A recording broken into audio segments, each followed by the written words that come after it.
you can probably tell I did not buy a reliable winter car. I told myself I just wanted a simple winter beater, you know, get around, don't have to drive the M2 as much.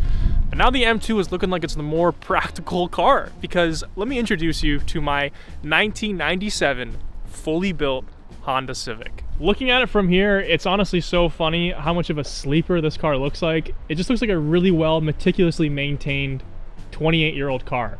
And I'm sure it was, but obviously, you know, this paint, I'll just start off by saying, I don't know how much you can see on camera, everything was repainted. Even like the doors were taken off, the hood was removed, everything was repainted. So this paint is honestly like immaculate. The only spot of rust on the entire car is this right here, and I probably will fix that as well. If anyone could let me know what the point of this is, I don't even think it lights up or anything, but apparently it's a JDM thing, I don't know. Before I get into all the stuff that's been done to it and show you the car inside and out, I do want to say, first of all, don't come for me saying, oh, built not bought. I know I didn't build it and I just bought it the way it is.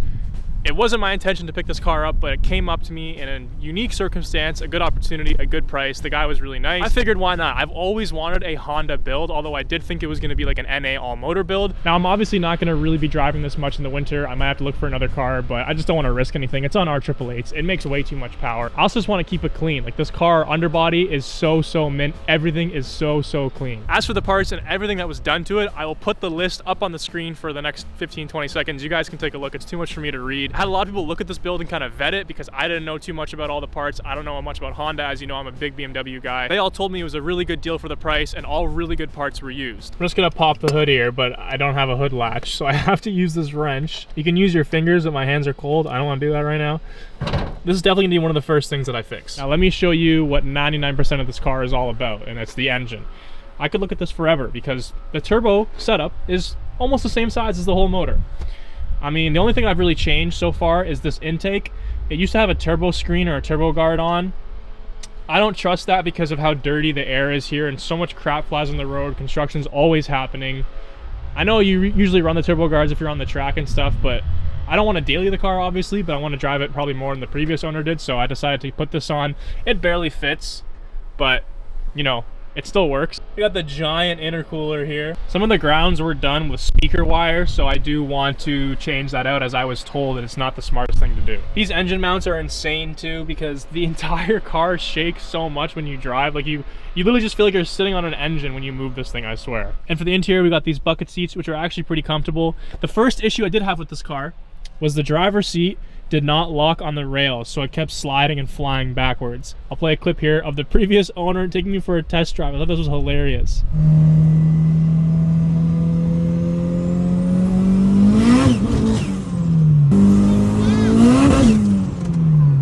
This passenger seat has the same issue now. I fixed the driver's one. The passenger seat has the same issue, so I got to do that next. But this is the interior, as you can see. You know, kind of a dream out of 1997, if you ask me. The shifter is awesome. I'll put the transmission and all that stuff up as well. It does have Bluetooth, so believe it or not. I think the AC works, the heating works.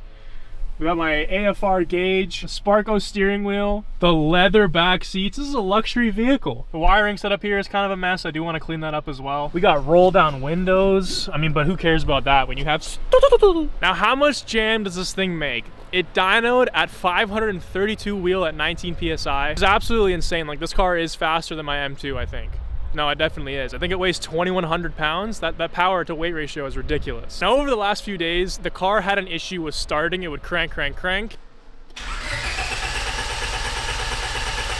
But it wouldn't turn on, and it was actually a spark issue because when we pulled the spark plugs, they were pretty much coated in fuel. So I think the car is overfueling a little bit. We replaced the plugs, re-gapped them, and now the car runs. It still sometimes has a bit of an issue turning on, but the previous owner and I kind of feel the car is overfueling a bit based on the AFR readings from when I'm driving. He said the same thing. He's actually booked the car in to get dynoed tomorrow, so watch the video for that. He's gonna cover it. He wants the car to be perfect for me. Again, this guy's been super nice and super helpful. I got so lucky. Buying a used car has never felt so easy for me because this guy has been so transparent and so helpful. All of my previous cars I've built up from completely bone stock, so I know I didn't build this. Don't get mad at me just because I bought a pre-built car. It's really just something for fun. It was inexpensive, and I can't wait to enjoy it in the summer. Now, I forgot to add, as fun as this car is to drive, it's also very hard to drive. The clutch that's in it is it's like this much of a grabbing point. It's tiny. My M2, it feels like a 2024 Civic's clutch. So you can just feather the clutch. You don't have to give any gas. It's so easy to drive. This car, it's a lot harder to drive, but it's worth it. Look at that. I roll back immediately. This guy behind me has left some space because I think he knows I'm gonna crash into him. If I just clutch in and floor it, it'll anti-lag at 6.5, and then I can just launch. I haven't tested launch control yet. Ah! Ah! Well, that's a good second gear too. I think we're learning how to drive. Ah!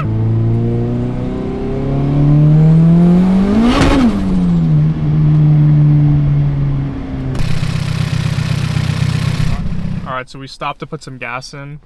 Now I'm kind of scared it's not going to turn on.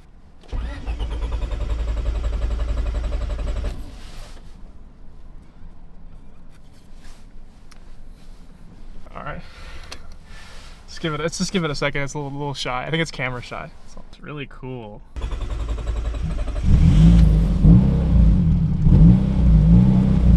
I think I just had to like give it a little bit more time, you know?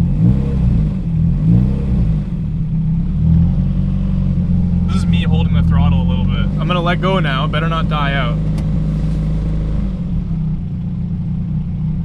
All right, we're chilling. Oh, that was lovely. 1,000 RPM, calm, healthy idle. Idling at about 1,000 right now, as you can see. That's just because the car is warm. It doesn't have an idle air actuator, so when you give it gas, or sorry, when you turn it on, the previous owner said you kind of got to treat it like a 69 carburetor. You got to give it a little bit of gas.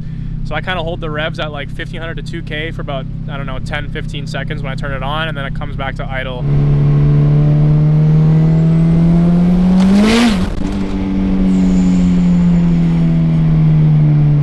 Just shoots to like one, like the speedometer is so funny. The second it hits boost, just like red line. That was a tough turn with no power steering. There's so much rattling, and I know it's like a race car, but like I'm used to a 2024 M2. Call me, well, yeah, I sound very privileged. I just want it to be a little quieter on the inside, that's all, because for camera content, I don't know if it's gonna get in the way. But I hope you guys think the car is cool. I absolutely love it, and I'm excited to make content with it. I think it's completely different from my M2. I'm kind of concerned that because it's a 5-speed manual, it's going to make me want an automatic as my second, I guess, main car, because this thing just kind of checks all the boxes for a manual car. I forgot to add, the car also has a water meth setup, which is really cool. There's a button here to turn it on. Right now it's turned off because it's cold outside. So that'll be cool to play around with in the summer. Thank you so much for watching. Tomorrow we're hitting the dyno jet. I'm really curious to see what we make. Comment down below how much power you think this car is making. I hope the previous owner didn't lie. He hasn't lied about anything so far. So I'm gonna think it stays true to 530 wheel around there. I guess we're gonna find out.